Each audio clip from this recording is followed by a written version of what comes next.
নিজের হাতে সাজানো গোছানো সংসার রাইখা পরকীয়া প্রেমিকের লগে পালাইয়া যায়। আর এইদিকে আমি বাজারে গেলে আমি টেনশনে বাঁচি না, আমার ঘরের দরজা ভেঙে যদি চোরে চুরি করে। আসসালামু আলাইকুম, কেমন আছেন সবাই? আশা করি সবাই ভালো আছেন। আলহামদুলিল্লাহ আমিও ভালো আছি। সকালবেলা ঘুম থেকে উঠাই আগে বিছনাটা পরিষ্কার করে নিচ্ছি। আর আজ 4-5 দিন ধরে চেষ্টা করি সকালবেলায় ঘুম থেকে উঠতে। পুরা 1.5-2 মাস মনে করেন আমার গায়ের মধ্যে একবারে হাওয়া বাতাস লাগাই আমি সকাল 10টা পর্যন্ত ঘুমাইছিলাম, কিন্তু এখন আবার 6:30-6টার দিকে উঠা যাই। সকাল সকাল ঘুম থেকে উঠলে মনটাও অনেক ভালো থাকে, সারাদিন কাজ কাম করতেও ভালো লাগে। আর সকালবেলা যদি ঘুম থেকে উঠি মনে হয় দিনটা অনেক বড়। আর যেই দিন সকাল 10টা-11টার দিকে ঘুমেতে উঠি ওই দিন দৌড়ে ফৌড়ে কাজ কইরাও মনে করেন সময়ের লাগে পারি না, মনে হয় আমার লাগে চোখ ফোলান্তি খেলে সময়ে। আর এখন যেহেতু আমাদের সিঁড়িতে ঢালাইয়ের কাজ চলতেছে, প্রচুর পরিমাণ ময়লা ঘরে আসতেছে, সিঁড়ি ঝাড়ু দিলেই মনে করেন ঘরে ধুলাবালিতে উইরা যায়। তাই এখন যেমন তেমন করে মুইসানি কাজ কাম শেষ হইলে একবারে মনে করেন ঘর দুয়ার পরিষ্কার করে ফেলাবো। হাতে ঘরের অনেক কাজ করা বাকি, কিন্তু এখন কিছুই করতেছি না। 2টা দিন যাক, তারপরে সব কাজ ধরবো। বাবুর আব্বুর বন্ধ থাকলে আশায় আছি যে এই শুক্রবারে দুইজনে মিলামিশে একসাথে সব কাজ করব।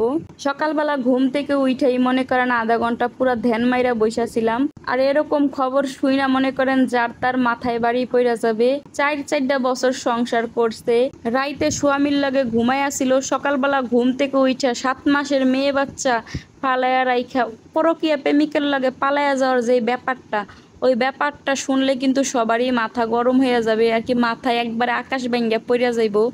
আমিও সকালবেলা এমন একটা খবর শুই না চমকায় গেছি। আমি বুঝি না এদের এত সুন্দর সাজানো সংসার থুইয়া পরকীয়া প্রেমিকের লাগে কিভাবে যায়। স্বামীর প্রতি সন্তানের প্রতি কোনো মায়া দয়া নাই।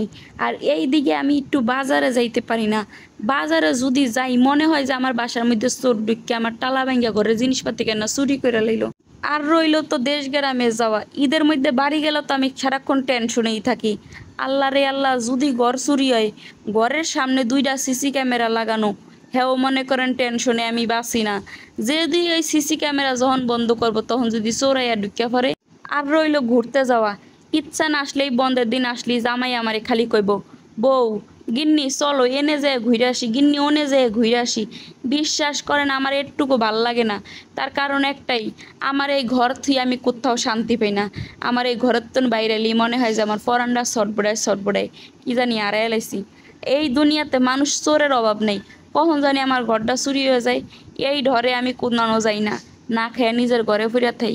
আর এখনকার কিছু ডিজাইন আফারা প্রেমিকের লাগে ভাগ্যা যায়, আমি বুঝি না এদের রুচি কি। জামাই সন্তান থুইয়া যাই প্রেমিকের লাগে ভাগ্যা, তার ভিতরে আবার 7 মাসের বাচ্চা খায় বুকের দুধ। এই বাচ্চা থুইয়া যে ওই মা কেমনে থাকবে একমাত্র উপর আল্লাহই জানে। একটা মা হাজার কষ্ট করলেও তো সন্তান কখনো নিজের কাছ থেকে দূরে সরায় না। আর এটা কেমন মা উপর আল্লাহই ভালো জানে। 7 মাসের সন্তান থুইয়া আর এক বেটা রাত ধইরা চইলা গেছে। সন্তান জন্ম দেওয়ার পরেই মনে করেন প্রেম একবার উতলাইয়া পড়ে। আল্লাহর কাছে একটাই চাও, আল্লাহ যেন এদের হেদায়েত দান করে।